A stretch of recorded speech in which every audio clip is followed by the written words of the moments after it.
second periodic exam. Okay? Again, kung sino ang may pinakamataas na score doon sa naging exam, no? Monday and Tuesday, ay, syempre, siya yung makaka-receive ng certificate. So, wala muna po tayo top 1 to 10. Kasi wala pa po, hindi pa po nakakompute ang grades. Okay? Scorer muna, top scorer muna tayo. Are you excited?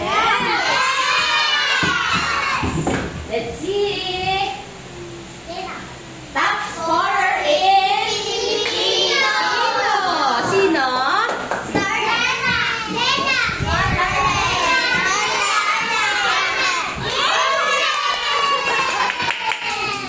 Hazel Hope. Oh, Cabrera. Oh, very good. Ang score ni Hazel is 24 over 30. Okay, thank you. Sit down. Next. Sino kaya ang top scorer in English?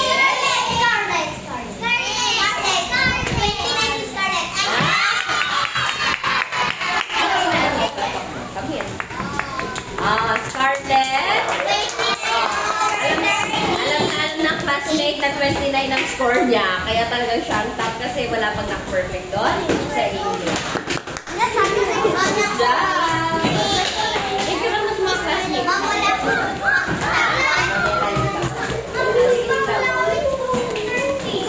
Oh, sobrang lapit sa 30. 1 point na lang. Perfect score na siya.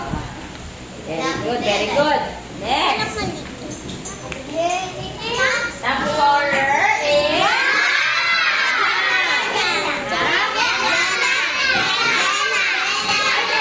Bakit parang alam niyo yung mga nagtatop scorer? Kasi po, sinabi niya po sa amin. Yung mga scores? Okay. Nagtanong mo na kayo ng score?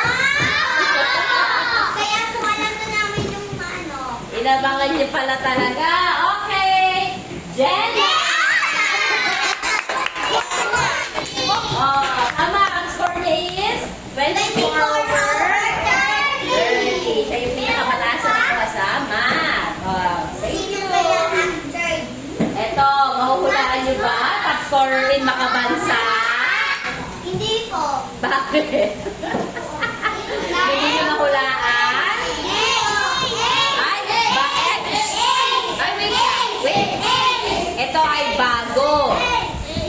Bagong awardan. Siya si...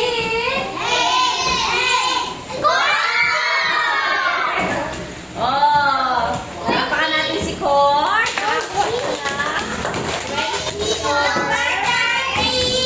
Wow, top score. Top score. Top score. Okay, and last one.